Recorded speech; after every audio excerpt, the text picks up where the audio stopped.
So, first question, how did you come to participate in the creation of Shintaido? And what were you doing at this time? Because you are a young man, I guess?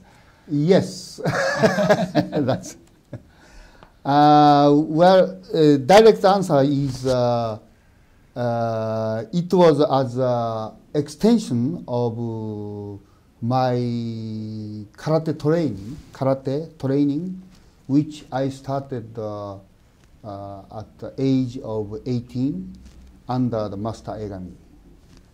And then when the Shintaido, founding group of Shintaido started by Master Aoki, I already well experienced karate practitioner. So 5 years trained in karate. I started karate in 1960, 61. 61. When I was 18 years old.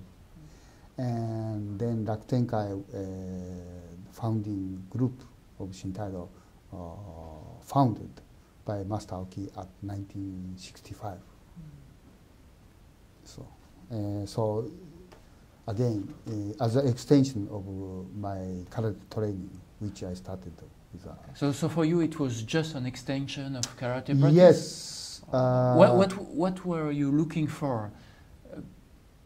Well, Master Aoki, who founded Shintaido, was a disciple of Master Egami, and the Japanese master and disciple, apprentice relationship. So he's working for Master Egami, and Master Egami was he was not really old. He was around 55 years old, but when he was young, I think around 30 years old, he got tuberculosis, and he was not. When he was young, the student, he was a very strong man, but he was not, physically fit person. So, but he had a lot of idea, and he know how to teach. So Master Aoki is working for him. Master Aoki, who found Shintaido, working for him. And then I got, for instance, fifth grade black belt when I was a university student. And then actually I was trained by Master Aoki a lot. And I got the fifth grade black belt from Master Egami. But actual training, I was trained by Master Aoki. So Master Aoki, the Japanese say senpai. Senpai is a senior practitioner. Yeah. So and I was his kohai. Yeah. So that's how I knew Master Aoki already 5 years before he started. Yeah, you already had this relation with karate. Yes. Okay. Yes. So it was natural. It was natural extension. To extend, no big jump. Yes. Okay. And so I know Mr. Aoki-sensei created, or maybe you created too with him, I don't know, what was called the Raku Tenkai. Yes. So looking back, what do you feel about this time, the time of the Raku Tenkai? How was the atmosphere? Yes. Well, Aoki-senpai, who later became Aoki-sensei for me, also called himself founder of Shintaido, and it is true. So all of idea came from him. But I moved to San Francisco in 1975, and I started teaching Shintaido like this. Then when I introduced myself to American audience, I introduced myself as I'm one of the founding member of Shintaido. I'm a member of Rakutenkai, who found Shintaido. Okay. Yeah. So otherwise, if I keep telling American audience, aoki-sensei found Shintaido, or I'm a little, student like this, and it doesn't work in America. So I always introduce myself. I'm a founding member, one of the founding member of Shintaido. Yeah. But of course, in Japan, I should not say that. So because of hierarchical relationship. So, but anyway. That's how I was there, and then talking about difference Shintaido and karate, which I was studying, is I think it came from Aoki-sensei's, Master Aoki's personality as well as talent. He has a lot of talent, and I remember comparing Master Aoki and other senpai who I used to practice. And Master Aoki was very unique and full of idea and understanding not only Japanese culture, but also Western culture. So whenever I talk to him during the karate training day, whenever I talk to him, I was very impressed by his own knowledge and wisdom and understanding, which I could not found, and I could not fascinated by other senpai. Other senpai is just nice people, but their knowledge and understanding of especially Western culture was really limited and kind of conservative and senpai. Yeah, Aoki-sensei is a kind of artist too. Right. Well, later I realized, he was a multi-talented artist. But of course, when I was young, there's no such kind of terminology. So we thought, wow, this guy is it's amazing. What is the age difference between you and Aoki-sensei? Oh, yeah. I think he's 6 years older than myself. Yes. So, and but when I started serious karate training at 18 years old, and he was 24. And in that age, 6 years old is 6 years, a big difference. He's really well trained, explained like this, and I was like like a chick, and he was wow like this. Yeah. Well, anyway, you are the person who made Shintaido known in America, or maybe in Europe too. You did export Shintaido because before you did this, Shintaido was only known in Japan only. In a way, yes. So yes. So yeah, remembering of the time of Rakutenkai and the reason why you created Shintaido, why create a martial art which differ from egami-sensei karate? Could Shintaido satisfy needs that karate could not? It's about the question, why did Aoki-sensei created Shintaido?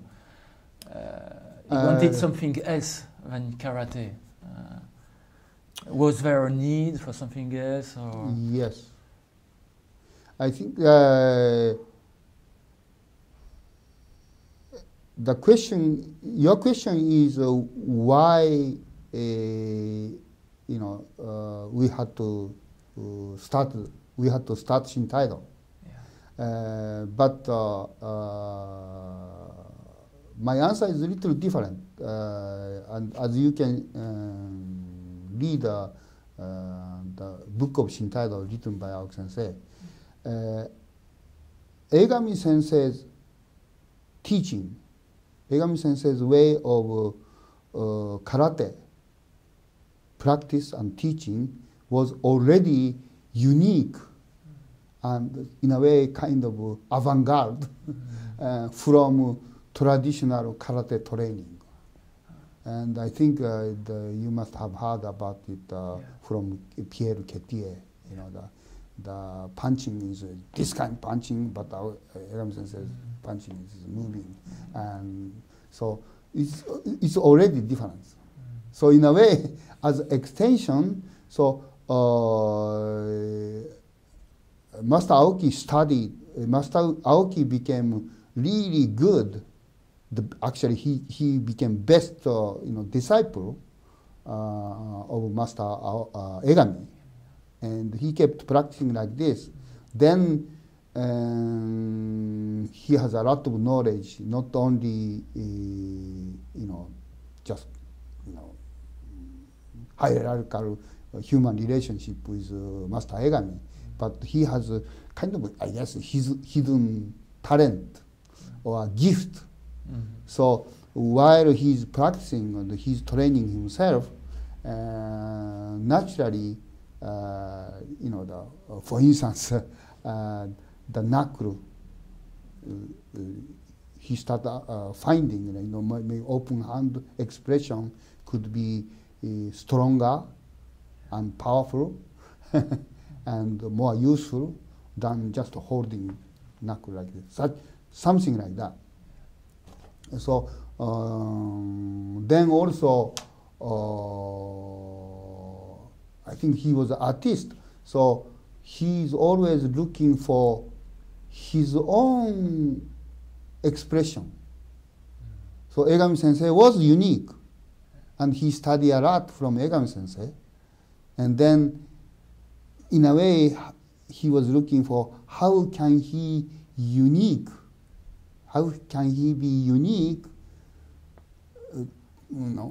comparing egami-sensei. Yeah. So I think that was the original, kind of essence of why we came up with Shintaido. Okay. So during this process of creating Shintaido, this new body way, well, you already speak about the fact that you did export Shintaido abroad, but did you have a contribution at the time of creation? I mean, during the 60s, during the first year of creation of Shintaido, before you did export it abroad, did you have a contribution during the creative processes? As I told you, the Shintaido didn't come all of a sudden. So it's an extension of my karate training. Like this. I joined Rakutenkai and Shintaido like this. And while I'm practicing karate under the egami-sensei, but actually trained by Master Aoki, and my relationship with Master Aoki became closer, and then I think his personality and his wisdom gave me a lot of influence, and I was used to be kind of narrow-minded and a lot of self-conscious like this, but aoki-sensei's personality itself helped me to grow and change, and I became more open-minded. And then at last, at the end of university day, in the 4th grade, I was captain of Chuo University Karate Club. And then, of course, I worked hard, and then I won the 5th grade black belt. But same time, I was almost like kind of cheerleader, encouraging many, young student. So in the Rakutenkai day, of course, all idea training was done, led by Master Aoki. But I was kind of a cheerleader, encouraging group like this. And also soon after, I took a unique way of, most of university graduate in Japan that days is usually go to start working in a big company. But I had a dream. Someday I want to travel all over the world. So I started working at a Chinese restaurant and training of a chef. So in Japan? In Japan. And Aoki-sensei was his residence in Yokohama. And I was working at Chinatown, Yokohama, Chinatown. So Aoki-sensei, of course, after the graduate, I stopped practicing karate at the University Karate Club Dojo. But because Aoki-sensei's residence in Yokohama, in the same town, so after the work, I almost every day I was commuting, every evening, I mean, commuting Aoki-sensei. So it's not only me, the bunch of young guy kept following and visiting his house in the evening, and he liked to keep sharing his idea like this. So we enjoying the kind of community life already. Then as an extension, I think the egami-sensei, our karate master, encouraged Aoki-sensei to start,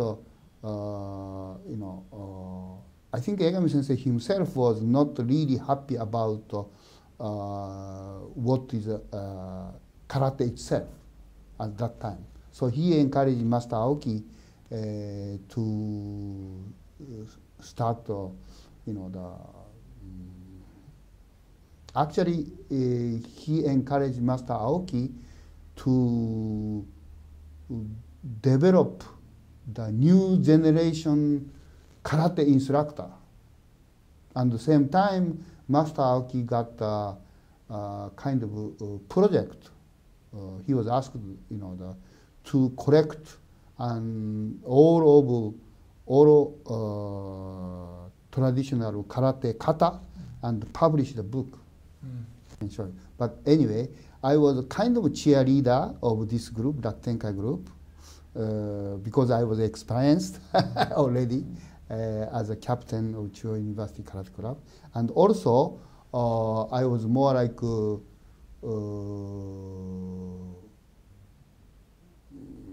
I guess, I was smart enough. So I never I never worked for, the photography or publishing book. But Master Aoki was, in a way, having a hard time to follow the Master Egami's order. So I became kind of a right-hand man of Master Aoki. So it's not only me, but bunch of people, of Rakutenkai members worked together. But I became the leader of this project, and I finished. I actually helped Master Aoki to publish this book. So that I would say that's my contribution to Rakutenkai Shintaido days. Okay. So a few years later, you've gone to America, to the United States. So just a small question. Well, it's not on the on this, but you told me before that you dreamed of traveling. So what was the impulse that made you travel? I think it was 75. You told me. Yes. You started to live in the United States in 75. Yeah. So what was the impulse to go? Because it was, I suppose, quite uncommon in this time for a Japanese person to go and live in the United States. So, what was the impulse for you? Good. You know, the Raktenkai was formed when I was 23, which means 1965. Okay, and then we kept going, and we developed. We finished the Karate Do book, and we kept practicing. And aoki-sensei had a full of idea, and he keeps sharing his knowledge, wisdom with us. But everyone is poor, and we are innocently, bunch of young people are always following him, but we are innocently, in a way, taking advantage of his offer. So that's how I started, we cannot keep advantage of his, the knowledge and, goodwill. So we have to make some kind of organization with which he can make money by teaching Shintaido. Okay? So that's how I started it's called Sogo Budo Renmei, which later became Shintaido Association. So that was 1970, around 1970. Then I kept trying to, market Shintaido and through the teaching Shintaido, I want to make money. But I think in 1970 is always, in France also I heard culture latin, the counter culture, the anti-authority like this. And in Japan also, the many student, university student is doing kind of a gewalt like this. So we are using sword, wooden sword and wooden stick, and for practice like this. And we often carry our stuff in the street like this. And Japanese police were quite conservative, and they are nervous. So they thought we were part of this gewalt group. So they gave us a hard time. They don't want us to keep promoting Shintaido.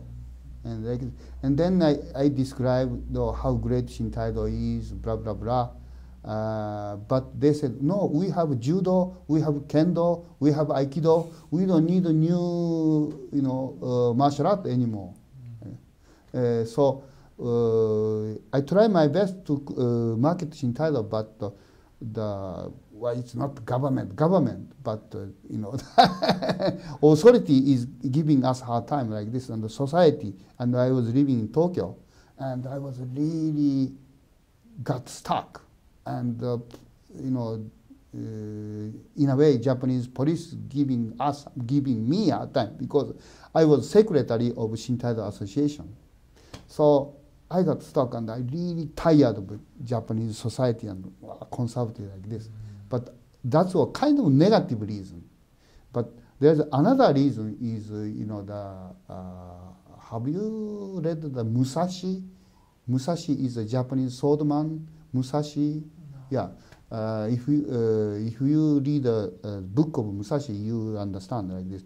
In Japanese, young man, always young martial artist always has a dream. It's called Musha Shugyo. Musha Shugyo is training. After you study this, certain amount of exercise, like you start traveling and meeting many different masters. So maybe you can find what is the Musha Shugyo later in the Google. Yeah, of course, yeah. So I wanted to put myself in a Musha Shugyo by moving out of Japan.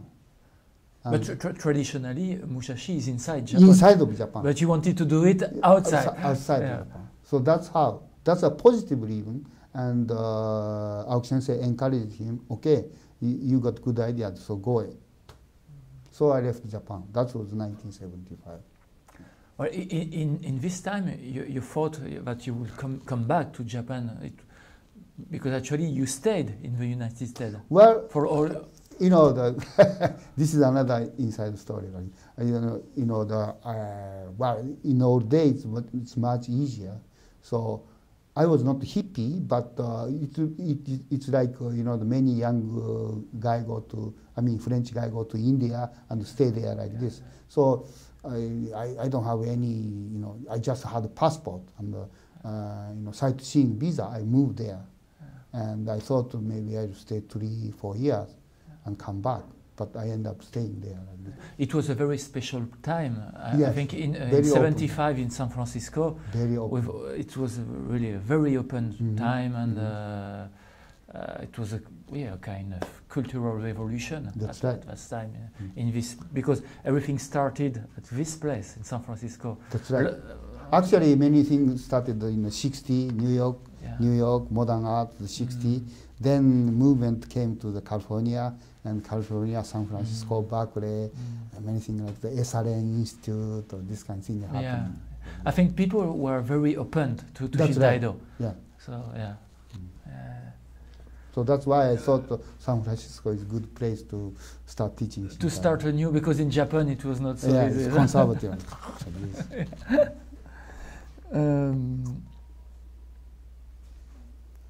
The next question was, you have been a leading disclosure of Shintaido outside of Japan. What were the surprise and difficulties? What were the surprise and difficulties encountered during this transplant of Shintaido in the West, and especially in California, because you started in California? I think it's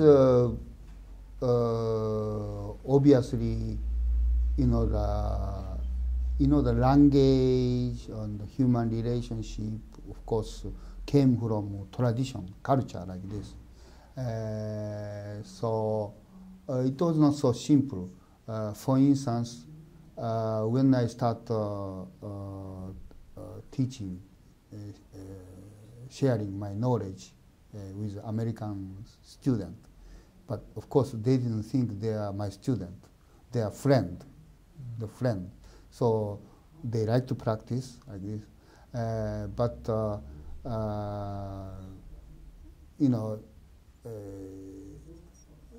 in Japan, it's very natural. Senpai, kohai, senior practitioner and junior practitioner, and senior practitioner share the idea, and junior really appreciate, and they will start following what they're supposed to do, right? But American, they don't have this kind of tradition like this. So they have always a question, and then they asked me so many questions, why we have to do this way, that way, like this. And then after the class, during the class, it's okay, they follow me, my idea like this. But after the class, of course, completely equal human relationship. So in a way, I missed the kind of comfortable human relationship which I had in Japan, because I was in the Shintaido group, I was well trained in kind of a senior practitioner. Beside the aoki-sensei, under the aoki-sensei, I was in a way in the top group. But after I moved to San Francisco, it's completely equal relationship. And for instance, it's called dojo. Dojo is a training hall. Cleaning dojo before the class is, of course, in Japan, it's a student's job. It's not sensei's job. But the American doesn't have that kind of, and especially, if